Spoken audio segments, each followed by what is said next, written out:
In these modern times, one of the key struggles that people often have is that of falling asleep. There are many ways that this comes about, be it insomnia, restlessness, or just a general sense of unease while lying on your mattress as you gaze off into the darkness and wonder where it all went wrong. One of the greatest sources of discomfort that comes about when one is trying to sleep out is this, however: bed bugs. These little beasts have a tendency to come about at the most inconvenient of times, turning a comfortable dream into a horrific nightmare. Fear not, however, for there is a way to combat these little devils. Simply put, all you have to do is remember and apply one simple phrase, and these little monsters will be nothing more than a sore memory.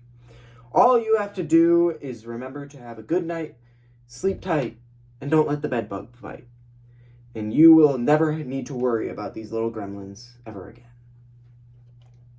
Let me break it down for you. The first step is to simply have a good night. Studies show that bedbug attacks drop by as much as 87% when the sleeper is simply having a good night. So this is one of the quickest and most effective ways to rid yourself of these little critters. Now, how does one go about having a good night?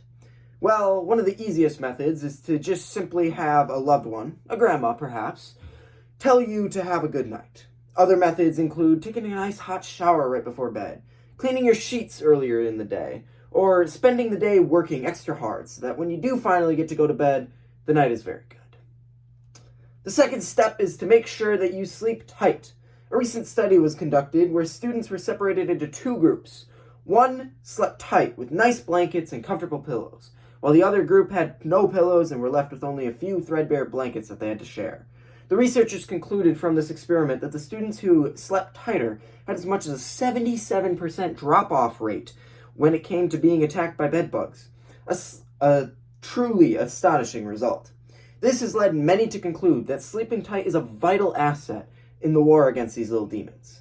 So make sure to utilize it when you are going to bed on your own. The final step is to simply not let the bedbugs bite. It's a relatively unknown fact, but bedbugs actually can't bite you if you don't let them. Now, you may be thinking, why, I've never given bedbugs the permission to bite me, and yet they still do it anyway. See, the reasoning for that is that you haven't made that fact clear to them.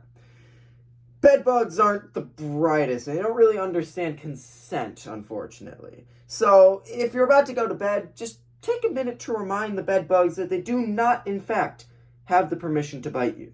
Usually they get the message and will leave you alone right away. And that's all there is to it. All you have to remember is the simple phrase, good night, sleep tight, don't let the bed bugs bite, and you will be all set for a perfect night's sleep every night for the rest of your lives. Just be sure not to use this method too much. There have been some reports of people sleeping just a little too tightly, or people having a little too good of a night's sleep, and they have caught bed bats, which are unfortunately uncurable.